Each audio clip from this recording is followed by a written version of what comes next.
ಒಂದು ಕಾಲದ ಆಪ್ತ ಮಿತ್ರರು ಈಗ ಬದ್ಧ ವೈರಿಗಳು. ಜನಾರ್ದನ ರೆಡ್ಡಿ ಶ್ರೀರಾಮುಲು ನಡುವೆ ಮಾತಿನ ಯುದ್ಧ ಬಹಳ ಜೋರಾಗಿ ನಡೆದಿದೆ.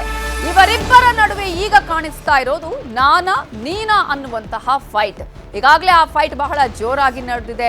ಆ ಫೈಟ್ ಯಾವ ರೀತಿಯಾಗಿದೆ ಅಂತ ಹೇಳಿದ್ರೆ ಮನಸ್ಸುಗಳ ನಡುವೆ ಮಾತ್ರ ಅಲ್ಲ ಗೋಡೆ ಆಗಿರೋದು, ಕಂದಕ ಆಗಿದ್ದು, ಆದರೆ ಇದೀಗ ಮನೆಗಳ ಗೋಡೆಗಳಲ್ಲೂ ಕೂಡ ಈ ರೀತಿಯಾದಂತಹ ಗೋಡೆಗಳು ಕಾಣಿಸ್ತಾ ಇದೆ. ಹಾಗಿದ್ರೆ ಇವರಿಬ್ಬರ ಈ ವೈಮನಸ್ಸು, ಭಿನ್ನಾಭಿಪ್ರಾಯ ಎಷ್ಟರ ಮಟ್ಟಿಗೆ ಹೋಗಿದೆ, ಇದು ಸರಿ ಮಾಡೋದಿಕ್ಕೆ ಆಗದಂತಹ ರೀತಿವರೆಗೂ ತಲುಪಿದೆ.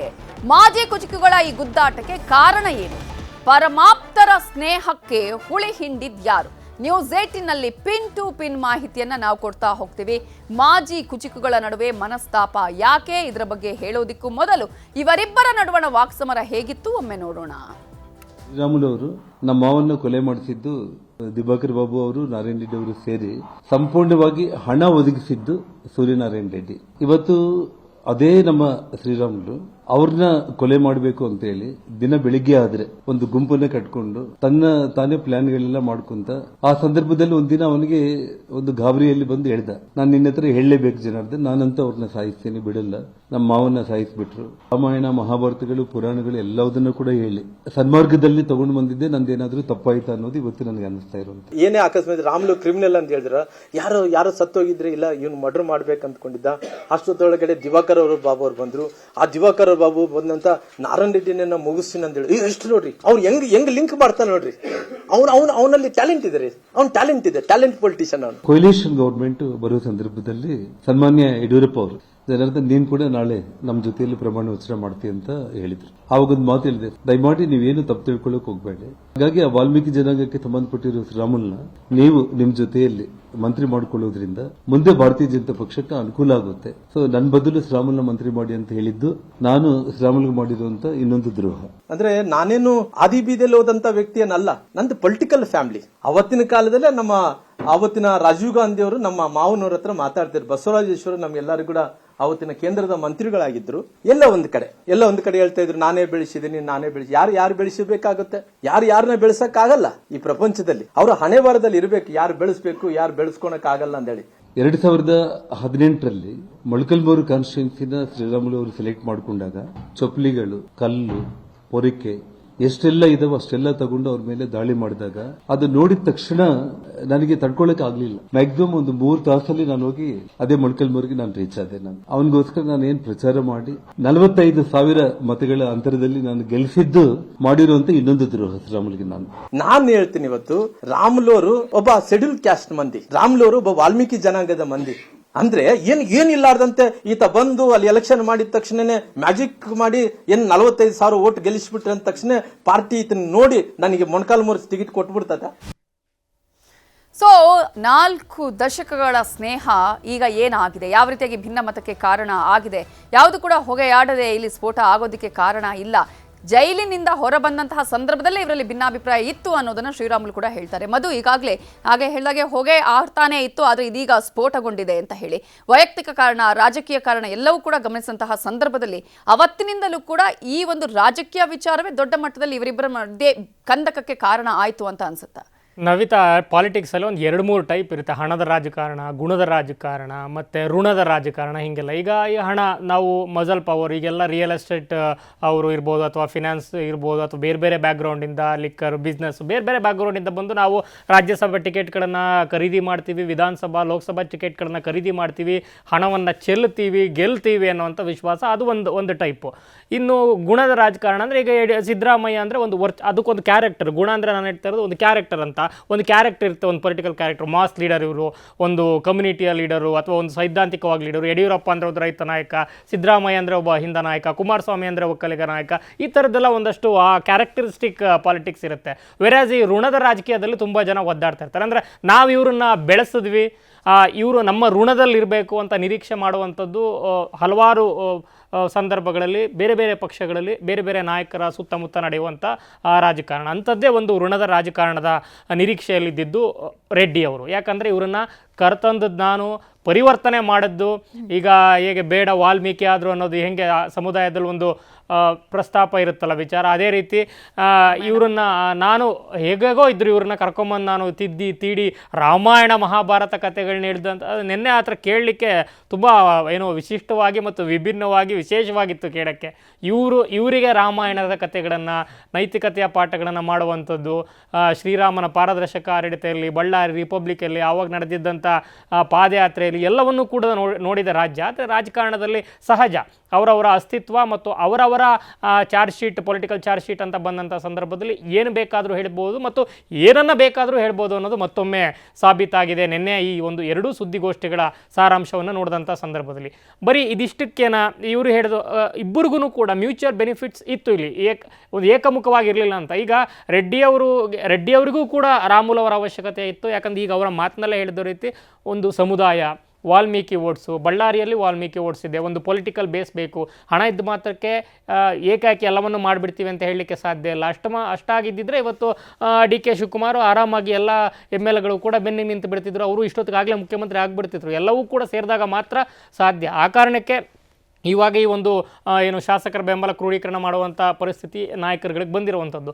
ಅದೇ ಕಾರಣಕ್ಕೆ ಇವರು ಸಮುದಾಯ ಮತ್ತಿತರ ಆಯಾಮಗಳಲ್ಲಿ ಶ್ರೀರಾಮುಲು ಅವರನ್ನು ಬೆನ್ನಿಗಿಟ್ಕೊಂಡ್ರು. ಅವರು ಕೂಡ ಜೊತೆಯಾಗಿ ಬೆಳೀತಾ ಬಂದರು ಮತ್ತು ಸುದೀರ್ಘವಾಗಿ ದಶಕಗಳ ಕಾಲ ಜೊತೆಗಿದ್ದಂಥ ಸಂದರ್ಭದಲ್ಲಿ ಬರೀ ರಾಜಕೀಯ ನಂಟಷ್ಟೇ ಇಲ್ಲ, ಅದರಲ್ಲೂ ಇವರ ನಂಟು ರಾಜಕೀಯೇತರವಾಗಿ ಎಷ್ಟು ದೊಡ್ಡ ಮಟ್ಟದಲ್ಲಿದೆ, ಆರ್ಥಿಕವಾಗಿ ಮತ್ತು ಅವರವರ ವೈಯಕ್ತಿಕವಾಗಿ ಎರಡು ಅನ್ನುವಂಥದ್ದು ಎಲ್ಲರಿಗೂ ಗೊತ್ತಿರುವಂಥದ್ದು. ಸೊ ಬರೀ ಈಗ ಅವರು ಒಳಗಡೆ ಹೋದಂಥ ಸಂದರ್ಭದಲ್ಲಿ ಏನು ಅಕ್ರಮ ಆಸ್ತಿ ಮತ್ತು CBI ಇದೆಲ್ಲ ಹಂಗಾಮಗಳಾದಂಥ ಸಂದರ್ಭದಲ್ಲಿ ಇವರ ವ್ಯವಹಾರಗಳಲ್ಲಿ ಒಂದಷ್ಟು ದುರ್ಬಳಕೆಗಳಾದವು ಅಥವಾ ಇವರ ನಿರೀಕ್ಷಿತ ಮಟ್ಟದಲ್ಲಿ ಆಸ್ತಿ ಎಲ್ಲ ಮುಟ್ಟುಗೋಲಾಯಿತು. ಮತ್ತು ಇವರ ಭವಿಷ್ಯದ ಕಾರ್ಯಚಟುವಟಿಕೆಗಳಿಗೆ ರಾಮುಲು ಅವರಿಂದ ನಿರೀಕ್ಷೆಯನ್ನು ಮಾಡಿದ್ರು, ಒಂದಷ್ಟು ಸಾಥ್ ಸಿಗುತ್ತೆ ಅಂತ. ಆ ಸಾಥ್ ಸಿಗಲಿಲ್ಲ ಅನ್ನೋ ಆರೋಪ, ಆಕ್ರೋಶ ಅವರ ರೆಡ್ಡಿ ಪಾಳ್ಯದಲ್ಲಿ, ರೆಡ್ಡಿಯವ್ರನ್ನ ಸೇರಿದಂತೆ ಎಲ್ಲರಿಗೂ ಇತ್ತು ಅನ್ನುವಂಥದ್ದು. ಮತ್ತು ಪಕ್ಷ ಕಟ್ಟು ಹೊರಗಡೆ ಬಂದಂಥ ಸಂದರ್ಭದಲ್ಲಿ ನಾನು ನಿಲ್ತೀನಿ ಅಂತ ಪಕ್ಷ ಕಟ್ಟೋದಕ್ಕಿಂತ ಮುಂಚೆ BJPಗೆ ವಾಪಸ್ ಬರಲಿಕ್ಕೆ ಶತಾಯಗತಾಯ ಪ್ರಯತ್ನ ಮಾಡಿದ್ರು. ಆದರೆ ಅವ್ರನ್ನ ವಾಪಸ್ ಬರಲಿಕ್ಕೆ ಆಗಲಿಲ್ಲ BJPಗೆ. ಆ ಒಂದು ಪ್ರಕ್ರಿಯೆಯಲ್ಲಿ ಶ್ರೀರಾಮುಲು ನನಗೆ ಸಾಥ್ ಕೊಡಲಿಲ್ಲ. ವೇರಾಸ್ ಅವರ ಪಕ್ಷವನ್ನು ಕಟ್ಟುವಂಥ ಸಂದರ್ಭದಲ್ಲಿ ನಾನು ಎಲ್ಲ ರೀತಿಯಲ್ಲೂ ಕೂಡ ಬೆನ್ನೆಲುಬಾಗಿದ್ದೆ ಮತ್ತು ಅವರಿಗೆ ಒಂದು ಸ್ಟೇಚರ್ ಬಿಲ್ಡ್ ಮಾಡಲಿಕ್ಕೆ ಅನುಕೂಲ ಮಾಡಿಕೊಟ್ಟೆ, ಪ್ಯಾನ್ ಕರ್ನಾಟಕ ವಾಲ್ಮೀಕಿ ನಾಯಕ ಅನ್ನೋ ರೀತಿ. ಆದರೆ ಅವ್ರು ನನ್ನ ಸಹಾಯಕ್ಕೆ ಬರಲಿಲ್ಲ ಅಂತ. ವೇರಾಸ್ ಮತ್ತು ಗಂಗಾವತಿಗೆ ಬರುವಂಥ ಸಂದರ್ಭದಲ್ಲಿ ಅವರ ಸ್ವಂತ ಪಕ್ಷವನ್ನು ಕಟ್ಟುವಂಥ ಸಂದರ್ಭದಲ್ಲೂ ಕೂಡ ಇವ್ರನ್ನ ಬರ್ತಾರೆ ಅಂತ ನಿರೀಕ್ಷೆ ಮಾಡಿದರು. ಸ್ವತಃ ಸೋಮಶೇಖರ್ ರೆಡ್ಡಿ ಬ್ರದರ್ ಕರುಣಾಕರ್ ರೆಡ್ಡಿ ಮೊದಲಿಂದ ಅಷ್ಟಕ್ಕಷ್ಟೇ, ಸೋಮಶೇಖರ್ ರೆಡ್ಡಿನೇ ಬರಲಿಲ್ಲ. ಇನ್ನು ಇವರು ಯಾಕೆ ಹೋಗಬೇಕು ಅನ್ನೋ ಏನು ಲೆಕ್ಕಾಚಾರಗಳಿದ್ವೋ ಗೊತ್ತಿಲ್ಲ. ಅದರ ಆಚೆಗೆ ಒಂದಷ್ಟು ಆರ್ಥಿಕ ವ್ಯವಹಾರಗಳು ಇದ್ದೇ ಇರುತ್ತೆ.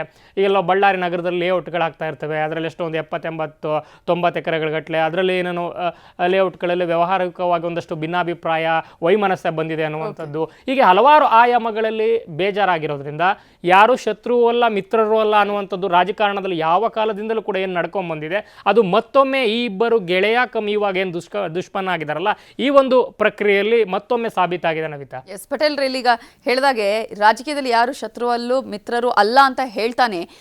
ಸ್ನೇಹ ಇದ್ದಂತಹ ಸಂದರ್ಭದಲ್ಲಿ, ಚೆನ್ನಾಗಿದ್ದಂತಹ ಸಂದರ್ಭದಲ್ಲಿ ಎಲ್ಲವೂ ಕೂಡ ಚೆನ್ನಾಗಿರುತ್ತೆ. ಆದರೆ ಅದರಿಂದ ಹೊರಬಂದಂತಹ ಸಂದರ್ಭದಲ್ಲಿ ಅದು ಏನೆಲ್ಲ ತಿರುವುಗಳನ್ನು ಪಡೆಯುತ್ತೆ, ವೈಯಕ್ತಿಕ ವಿಚಾರಗಳು ಎಲ್ಲವೂ ಕೂಡ ಹೊರಬರುವಂತಹ ಸಾಧ್ಯತೆಗಳನ್ನು ಇಲ್ಲಿ ನಾವು ಗಮನಿಸ್ತಾ ಇದ್ದೀವಿ.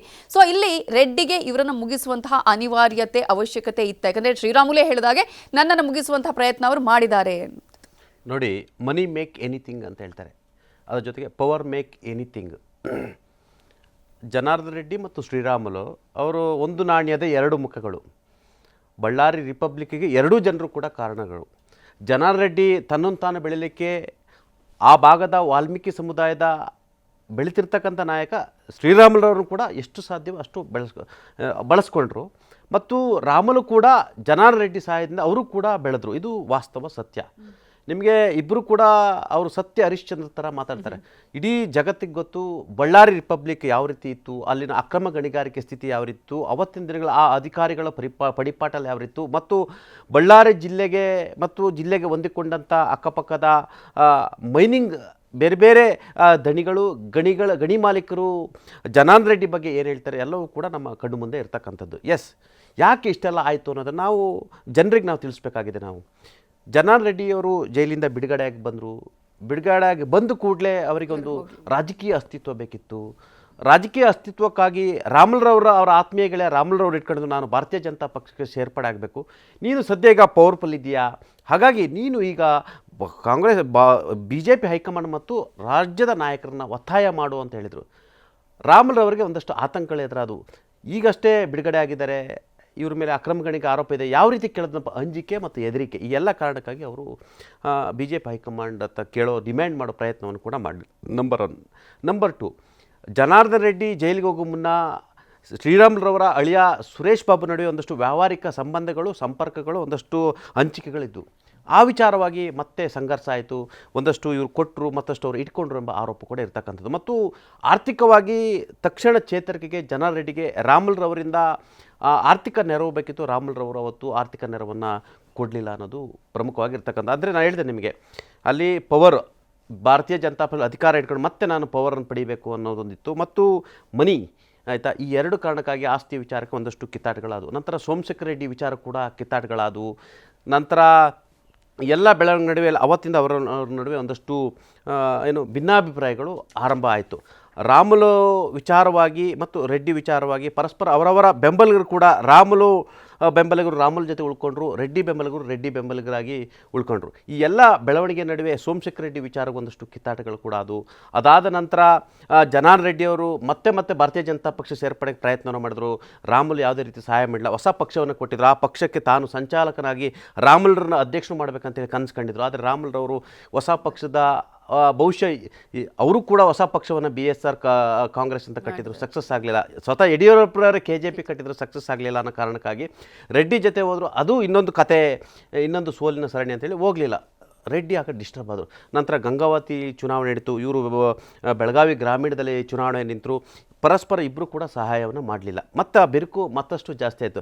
ನಂತರ ಲೋಕಸಭೆ ಚುನಾವಣೆಗೆ ಜನಾರ್ದನ್ ರೆಡ್ಡಿಯವರೇ ಹೈಕಮಾಂಡ್ನ ಮೂಲಕ ಸ್ವತಃ ಅವರೇ ಭಾರತೀಯ ಜನತಾ ಪಕ್ಷಕ್ಕೆ ಸೇರಿದ್ರು. ಆ ಸಂದರ್ಭದಲ್ಲಿ ಇಂಡೈರೆಕ್ಟಾಗಿ ಯಡಿಯೂರಪ್ಪರು ಮತ್ತು ವಿಜೇಂದ್ರರು ಕೂಡ ಸಹಾಯ ಮಾಡಿದಂತ ಕೂಡ ಹೇಳಲಾಗುತ್ತೆ. ಅದಾದ ಬಳಿಕ ಕೂಡ ಸರಿಯಾಗಿ ವೆಲ್ಕಮ್ ಮಾಡಲಿಲ್ಲ ಅನ್ನೋದು ಕೂಡ ಅವ್ರ ಮೇಲೆ ಗಂಭೀರ ಆರೋಪ. ಈ ಎಲ್ಲ ಬೆಳವಣಿಗೆ ನಡುವೆ ಜನಾರ್ದನ್ ರೆಡ್ಡಿಯವರಿಗೆ 13 ವರ್ಷಗಳ ಬಳಿಕ ಬಳ್ಳಾರಿಗೆ ಹೋಗಲಿಕ್ಕೆ ಕೋರ್ಟ್ ಅವಕಾಶವನ್ನು ಕೊಡುತ್ತೆ. ಆದರೆ ಎಲ್ಲೊಂದು ಕಡೆ ಜನಾರ್ದನ್ ರೆಡ್ಡಿ ಅಂದ್ಕೊಂಡಿದ್ರು ರಾಮುಲು ಅತಿ ದೊಡ್ಡ ಒಂದು ಬಳ್ಳಾರಿಗೆ ಬರ್ತಾರೆ ಅಂದ ತಕ್ಷಣ ದೊಡ್ಡ ಮಟ್ಟದ ಒಂದು ಸ್ವೀಕಾರ ಕಾರ್ಯಕ್ರಮವನ್ನು ಮಾಡ್ತಾರೆ, ಜನರು ಸೇರಿಸ್ತಾರೆ, ರಾಮುಲೆ ಖುದ್ದು ಬರ್ತಾರೆ ಅಂತ ಹೇಳಿದ್ರೆ ಅವತ್ತು ರಾಮುಲು ಗೈರಾದರು. ಅದು ಜನಾರ್ದನ್ ರೆಡ್ಡಿ ಅವರಿಗೆ ಎಲ್ಲ ಒಂದು ಕಡೆ ಇನ್ನಿಲ್ಲದಂತೆ, ಎಲ್ಲ ಒಂದು ಕಡೆ ನಾನು ಬಳ್ಳಾರಿಯಲ್ಲಿ ಎಲ್ಲೊಂದು ಕಡೆ ರಾಮುಲಿಗೆ ನನ್ನಿಂದ ಸಹಾಯ ಆಗಿತ್ತು, ರಾಮುಲ್ ನನ್ನ ಅವಾಯ್ಡ್ ಮಾಡ್ತಾರೆ ಅನ್ನೋದವರಿಗೆ ಮೆಸೇಜ್ ಪಾಸ್ ಆಯಿತು. ನಂತರ ಲೋಕಸಭೆ ಚುನಾವಣೆಯಲ್ಲಿ ಕೂಡ ರಾಮುಲು ಪರವಾಗಿ ಗಟ್ಟಿಯಾಗಿ ನಿಲ್ಲಿಲ್ಲ. ಅವರು ಕೊಪ್ಪಳ ಜಿಲ್ಲೆ ಕಡೆ ಹೆಚ್ಚು ಗಮನ ಹರಿಸಿದರು. ಅಲ್ಲಿಂದ ಬಿರುಕು ಮತ್ತಷ್ಟು ಜಾಸ್ತಿ ಆಯಿತು. ನಂತರ ಸಂಡೂರು ಉಪಚುನಾವಣೆ ಬಂತು. ಉಪಚುನಾವಣೆಯಲ್ಲಿ ರಾಮುಲು ಅಲ್ಲಿ ಸ್ಥಳೀಯರಾಗಿರ್ತಕ್ಕಂಥ ದಿವಾಕರ್ಗೆ ಕೊಡಿ ಅಂತ ಹೇಳಿದ್ರು. ಆದರೆ ಜನಾರ್ದನ್ ರೆಡ್ಡಿ ಯಾಕೆ ಶ್ರೀರಾಮುಲು ಹೇಳಿದವ್ರಿಗೆ ಕೊಡಬೇಕಂತೇಳಿ ಬಂಗಾರಿ ಹನುಮಂತ ಅವ್ರಿಗೆ ಕೊಡಿಸೋ ಮುಖಾಂತರ ಟಿಕೆಟ್ ಪಡೆಯಲು ಸಕ್ಸಸ್ ಆದರು. ಟಿಕೆಟ್ ಪಡೆದಾದ್ಮೇಲೆ ರೆಡ್ಡಿಗೆ 13 ವರ್ಷಗಳ ನಂತರ ಬಳ್ಳಾರಿ ಜಿಲ್ಲೆಗೆ ನಾನೇ ನಾಯಕ ಅಂತ ಒಂದು ಮೆಸೇಜ್ ಪಾಸ್ ಮಾಡಬೇಕಾಗಿತ್ತು. ಹಾಗಾಗಿ ಗಟ್ಟಿ ದೊರೆಯಲ್ಲಿ ರಾಮುಲವ್ರು ನೀವು ಬಂದು ಪ್ರಚಾರ ಮಾಡಬೇಕು, ಜೊತೆ ಇರಬೇಕು, ಒಂದು ಪ್ಲ್ಯಾನ್ ಮಾಡೋಣ, ಸ್ಟ್ರಾಟಜಿ ಮಾಡೋಣ, ಯಾವುದೇ ಮೀಟಿಂಗ್ಗಳು ಮಾಡಲಿಲ್ಲ. ಆ ಮುಖಾಂತರ ರಾಮುಲು ಗೊತ್ತಾಯಿತು, ಒಂದು ವೇಳೆ ಬಂಗಾರಿ ಹನುಮಂತ ಗೆದ್ದರೆ ಬಳ್ಳಾರಿ ಪಾರುಪತ್ಯ ಮತ್ತೆ ಜನಾರ್ದನ್ ರೆಡ್ಡಿ ಅವರಿಗೆ ವಶ ಆಗುತ್ತೆ ಅನ್ನೋ ಕಾರಣಕ್ಕಾಗಿ ಅಲ್ಲಿ ಕುಡಿತಿನಿ ಭಾಗದಲ್ಲಿ ಒಂದಷ್ಟು ಕಂಟ್ರೋಲ್ ಇತ್ತು ರಾಮುಲು ಅವರಿಗೆ. ಅವರು ಎಷ್ಟು ಬೇಕು ಅಷ್ಟು ಕೆಲಸವನ್ನು ಮಾಡಿದ್ರು. ಈ ಕಡೆ ಆನಂದ್ ಸಿಂಗ್ ಕೂಡ ಹೊಸಪೇಟೆ ಅಕ್ಕಪಕ್ಕ ಇದ್ದ ಕಡೆ ಕೂಡ ಆನಂದ್ ಸಿಂಗ್ ಕೂಡ ಬರಲಿಲ್ಲ. ನೋಡಿ ಅಲ್ಲಿಂದ ಬಿರುಕು ಜೋರಾಯಿತು. ಆ ಮುಖಾಂತರ ಶ್ರೀರಾಮುಲು ಅವ್ರನ್ನ ಕಡಿವಾಣ ಹಾಕೋಕ್ಕಾಗಿ ಮತ್ತೊಬ್ಬ ಲೀಡರ್ನ ಎಮರ್ಜ್ ಮಾಡಬೇಕು ಅನ್ನೋ ಕಾರಣಕ್ಕೆ ಬಂಗಾರಿ ಹನುಮಂತನ ಪುಷ್ ಮಾಡೋಕ್ಕೆ ಶುರು ಮಾಡಿದರು. ಬಹುಶಃ ಇದು ನನ್ನ ಭವಿಷ್ಯಕ್ಕೆ ಕೂತು ಬರುತ್ತೆ ಅನ್ನೋ ಕಾರಣಕ್ಕಾಗಿ ಪರಸ್ಪರ ಕಿತ್ತಾಟ ಆಯಿತು. ಇದೇ ಬಂಗಾರಿ ಹನುಮಂತ ಮುಖಾಂತರ BJPಯ ರಾಜ್ಯ ಉಸ್ತುವಾರಿ ರಾಧಾ ಮೋಹನ್ ಅಗರ್ವಾಲ್ ರವರಿಗೆ ದೂರನ್ನು ಕೊಡಿಸಿದ್ರು. ಪರೋಕ್ಷವಾಗಿ ಸದಾನಂದ ಗೌಡ ಟೀಮ್ಗೂ ಕೂಡ ಜನಾರ್ದನ್ ರೆಡ್ಡಿ ಅವರ ವಿರುದ್ಧ ಆರೋಪವನ್ನು ಮಾಡಿದರು, ಕೆಲಸ ಮಾಡಲಿಲ್ಲ ಅಂತೇಳಿ. ಮತ್ತು ಅನೇಕ ಆರೋಪಗಳ ಕಾರಣಕ್ಕಾಗಿ ಕೊನೆಗೆ ರಾಧಾ ಮೋಹನ್ ಅಗರ್ವಾಲ್ ರವರು ಯಾವಾಗ ಶ್ರೀರಾಮುಲು ವಿರುದ್ಧ ಕೋರ್ ಕಮಿಟಿಯಲ್ಲಿ ಸಿಡಿದು ಬಿದ್ದರು, ಆಗ ರಾಮುಲು ಕೂಡ ಸಿಡಿದಿದ್ದರು. ಆ ಮುಖಾಂತರ ಜನಾರ್ದನ್ ರೆಡ್ಡಿ ಮೇಲೆ ನೇರವಾಗಿ ಆರೋಪವನ್ನು ಮಾಡಿದರು. ಇದೀಗ ಹೊಸ ಒಂದು ರಾಮುಲು ಅವರ ಆರೋಪ ಅಂತ ಹೇಳಿದ್ರೆ, ಸಂಡೂರು ಚುನಾವಣೆ ಜನಾರ್ದನ್ ರೆಡ್ಡಿಯವರ ಜೋಬನ್ನು ಗಟ್ಟಿ ಮಾಡಿಸ್ತು, ಅನೇಕ ಗಣಿ ಮಾಲೀಕರ ಬಳಿ ಹಣವನ್ನು ವಸೂಲಿ ಮಾಡಿದ್ರು ಅಂತೇಳಿ ಗಂಭೀರ ಆರೋಪ. ಬಂಗಾರಿ ಹನುಮಂತಲ್ಲಿ ಕೂಡ ಹಣವನ್ನು ಕಿತ್ತರು, ಭಾರತೀಯ ಜನತಾ ಪಕ್ಷದಿಂದಲೂ ಕೂಡ ಹಣವನ್ನು ಪಡೆದುಕೊಂಡ್ರು, ಸುತ್ತಮುತ್ತ ಡೊನೇಷನ್ ಕೂಡ ಕಲೆಕ್ಟ್ ಮಾಡಿದ್ರು. ಆದರೆ ಕೊಟ್ಟ ಅಷ್ಟು ಹಣವನ್ನು ಖರ್ಚು ಮಾಡಲಿಲ್ಲ ಅಂತ ರಾಮುಲು ಕೂಡ ಇದೀಗ ಆರೋಪವನ್ನು ಮಾಡಿರುವಂಥದ್ದು. ಒಟ್ಟಾರೆ ಸುಮಾರು 30 ವರ್ಷದ ಸ್ನೇಹ, ಅದು ಕೇಳ್ತಾರೆ ರಾಜಕೀಯದಲ್ಲಿ ಯಾರು ಶತ್ರುಗಳಲ್ಲ, ಯಾರು ಮಿತ್ರರಲ್ಲ ಅಂತೇಳಿ.